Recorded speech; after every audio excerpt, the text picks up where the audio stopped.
Hello दोस्तों, जैसे कि मेरा नाम है सुनील और आपने मेरी कल की वीडियो देखी होगी जिसमें मैंने आपको चैप्टर नंबर 2 नेशनल इनकम का पहली वीडियो चैप्टर नंबर 2 के बारे में आपको मैंने पढ़ाया था। ठीक है, अब हम चैप्टर नंबर 2 की सेकेंड वीडियो के बारे में बात करेंगे और इसमें बेसिकली हम इन्वेस्टमेंट के बारे में बात करेंगे। जैसे लास्ट वीडियो में मैंने आपको बोला था कि I will give you the PDF notes, but due to some technical difficulty मैं नोट्स नहीं दे पाया हूँ। इस वीडियो में मेरी पूरी कोशिश रहेगी कि मैं आपको पिछले वाली वीडियो और इस वाली वीडियो के दोनों के नोट्स आपको प्रोवाइड करूँगा। ठीक है, तो आज हम इन्वेस्टमेंट के बारे में डिस्कस करेंगे, यानी कॉन्सेप्ट ऑफ इन्वेस्टमेंट। और अगर हम सबसे पहले बात करें यानी कि concept of investment, concept of investment इसको बोलते हैं निवेश की अवधारणा। क्या बोलते हैं? निवेश की अवधारणा। अब देखो, अगर हम इन्वेस्टमेंट की बात करें तो इन्वेस्टमेंट एक सबसे इम्पॉर्टेंट रिसोर्स होता है, इम्पॉर्टेंट होता है किसी भी इकोनॉमी के प्रोडक्शन के लिए। Investment is very vital resource in production of any goods and services. किसी भी वस्तु और सेवा के उत्पादन के लिए इन्वेस्टमेंट बहुत ही ज़रूरी होता है। उसके बाद हम बात करें, इन्वेस्टमेंट ये डिसाइड करता है कि हमारे इकोनॉमी की जो प्रोडक्शन कैपेसिटी है, यानी हमारी इकोनॉमी की जो उत्पादन क्षमता है वो क्या रहने वाली है। इसीलिए इन्वेस्टमेंट के बारे में डिस्कशन करना बहुत ही इंपॉर्टेंट है, क्योंकि पूरी की पूरी इकोनॉमी की जो कैपेसिटी है, प्रोडक्शन कैपेसिटी है, वो सारी की सारी डिपेंड करती है कि हमारा जो इन्वेस्टमेंट का लेवल है वो कितना है। तो अगर हम बात करें कि इन्वेस्टमेंट किसे कहते हैं, तो इन्वेस्टमेंट का मतलब होता है, निवेश का मतलब होता है कि हमारे देश के अंदर जो कैपिटल का स्टॉक है, भाई किसे हम क्या डिनोट करते हैं? कैपिटल। तो हमारे देश के अंदर जो कैपिटल का स्टॉक है उसमें कितना चेंज हुआ है उसी को हम बोलते हैं investment with in during a period of time. यानी एक वर्ष की अवधि के दौरान जितना भी आपका कैपिटल स्टॉक है उसमें अगर कोई चेंज हुआ है, उसमें कोई इंक्रीजमेंट हुआ है, तो उसी को हम क्या बोलते हैं? इन्वेस्टमेंट। उसी को हम क्या बोलते हैं? इन्वेस्टमेंट। और इन्वेस्टमेंट का जो दूसरा नाम है, निवेश का जो दूसरा नाम है, उसको हम कैपिटल फॉर्मेशन के नाम से भी जानते हैं। Capital formation. Investment is also known as capital formation, यानी कि इसको हम बोलते हैं पूंजी निर्माण।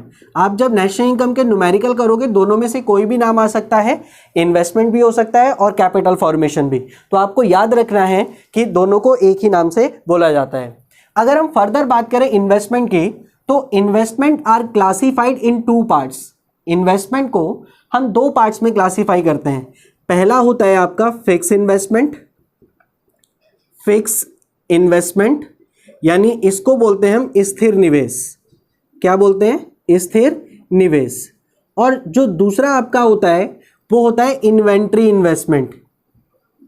इन्वेंट्री इन्वेस्टमेंट यानी कि इसको बोलते हैं माल सूची निवेश।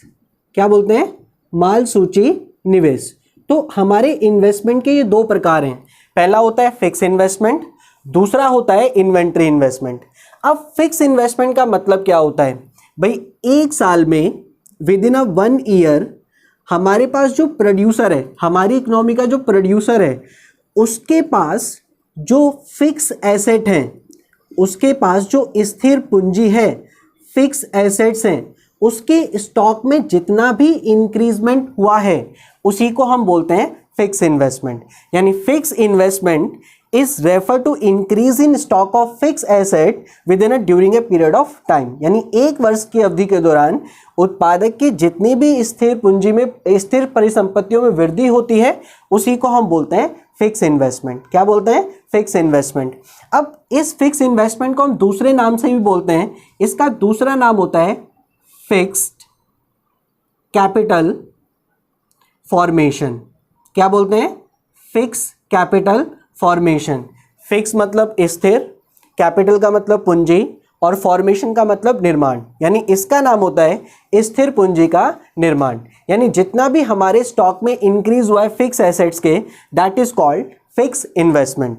अगर हम फिक्स इन्वेस्टमेंट की इंपॉर्टेंस की बात करें तो फिक्स इन्वेस्टमेंट की जो इंपॉर्टेंस है वो बहुत ही ज़्यादा होती है।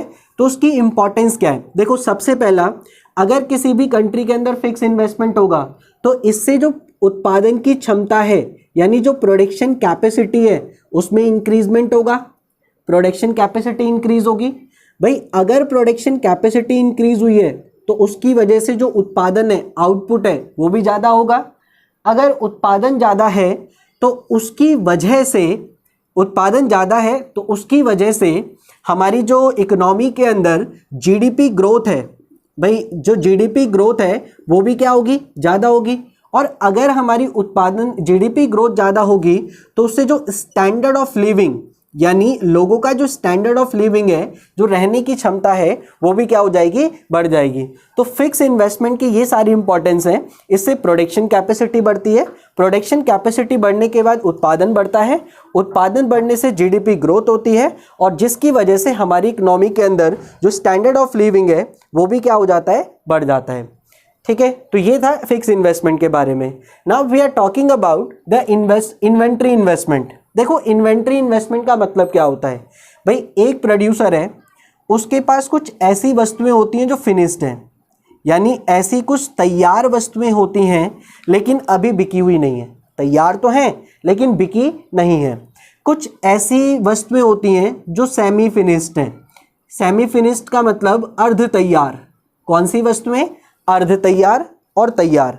ठीक है, उसके बाद कुछ ऐसा भी होता है जो रॉ मटेरियल है, ऐसा भी होता है कि उसके पास रॉ मटेरियल है। अब किसी भी प्रोड्यूसर के पास finish goods, semi finish goods, raw material, यानी तैयार वस्तुएं, अर्ध तैयार वस्तुएं और कच्चा माल, ये वस्तुएं हैं लेकिन बिकी नहीं है अभी, तो प्रोड्यूसर का इन्वेस्टमेंट ही है। आगे आने वाले साल में तो बिकेगा ही ना। तो ये जितनी भी चीज़ें प्रोड्यूसर के पास होती हैं उसको हम बोलते हैं इन्वेंट्री स्टॉक। क्या बोलते हैं, इन्वेंट्री स्टॉक।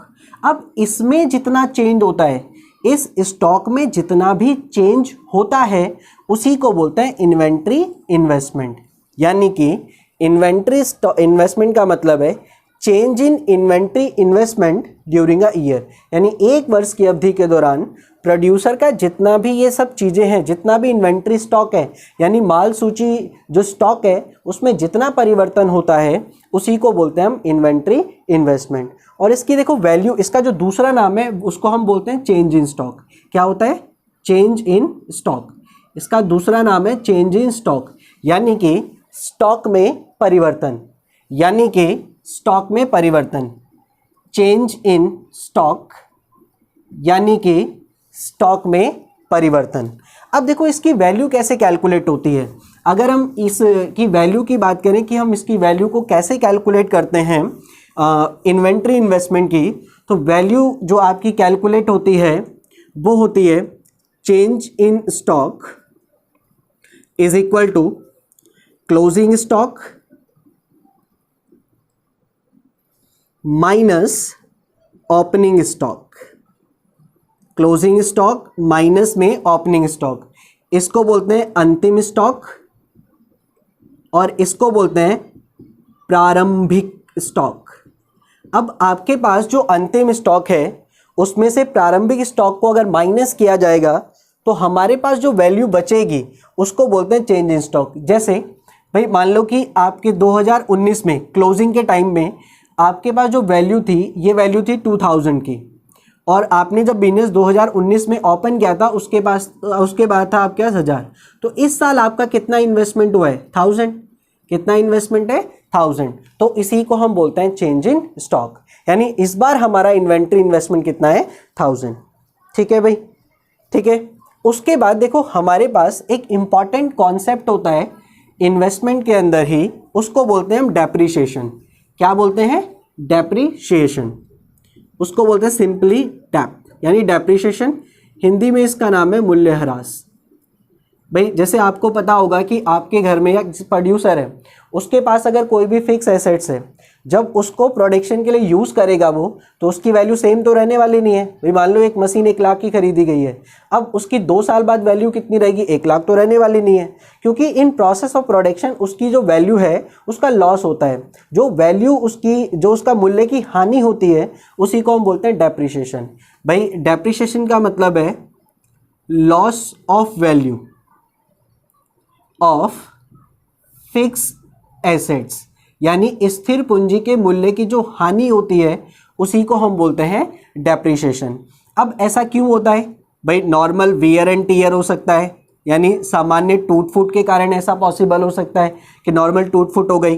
भाई मान लो एक्सीडेंटल डैमेज, भाई अगर कहीं पे मान लो कि प्रोडक्शन यूनिट है, वहाँ पे कोई एक्सीडेंट हो जाए तो उसकी वजह से भी तो फिक्स एसेट की वैल्यू कम हो सकती है। तो इन सब की वजह से जो फिक्स एसेट की वैल्यू कम होती है उसको हम बोलते हैं डेप्रिसिएशन। इसमें एक और होता है चेंज इन टेक्नोलॉजी। भाई मान लो कि हम कोई प्रोडक्शन यूनिट यूज़ करते हैं, भाई कोई मशीन हम यूज़ करते हैं, अब उसकी टेक्नोलॉजी में अगर थोड़ा बहुत भी चेंज हो जाए तो पुराने वाली मशीन की वैल्यू तो कम हो जाएगी, तो जो नई वाली मशीन होगी उसकी वैल्यू ज़्यादा रहेगी। तो इन सब की वजह से जो फिक्स एसेट्स की वैल्यू में कमी होती है, उसके मूल्य में कमी होती है, उसी को हम बोलते हैं डेप्रिसिएशन। नेशनल इनकम काउंटिंग के लिए सबसे इंपॉर्टेंट है कि डेप्रिसिएशन का दूसरा नाम भी याद रखना। दूसरा नाम इसका होता है कंजम्पशन ऑफ फिक्स कैपिटल। भाई डेप्रिसिएशन को हम बोलते हैं कंजम्पशन ऑफ फिक्स कैपिटल। जब आपकी नेशनल इनकम की काउंटिंग होगी उस टाइम पे आपको दोनों में से कोई भी नाम दिए जा सकते हैं। अब दोनों में से अगर कोई भी नाम होंगे तो आप समझ जाना कि वो डेप्रिसिएशन है। हिंदी में इसको बोलते हैं स्थिर पूंजी का उपभोग। क्या बोलते हैं? स्थिर पूंजी का उपभोग।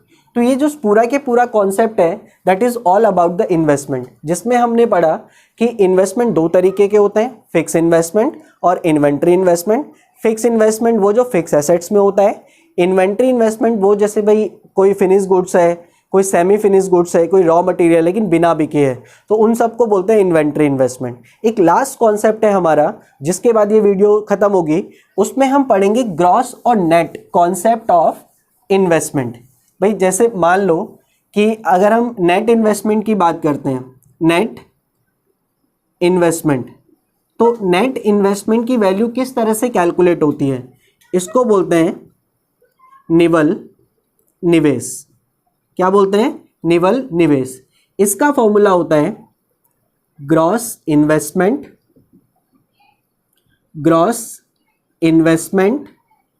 माइनस में डेप्रिसिएशन, यानी कि सकल निवेश माइनस में मूल्य ह्रास।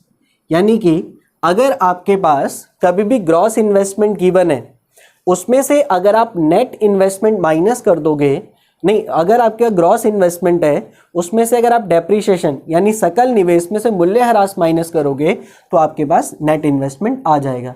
जैसे इसका हम रिवर्स कर देंगे, इधर अगर आप नेट इन्वेस्टमेंट में डेप्रिसिएशन प्लस कर दोगे तो आपको जो वैल्यू मिलेगी वो होगी ग्रॉस इन्वेस्टमेंट।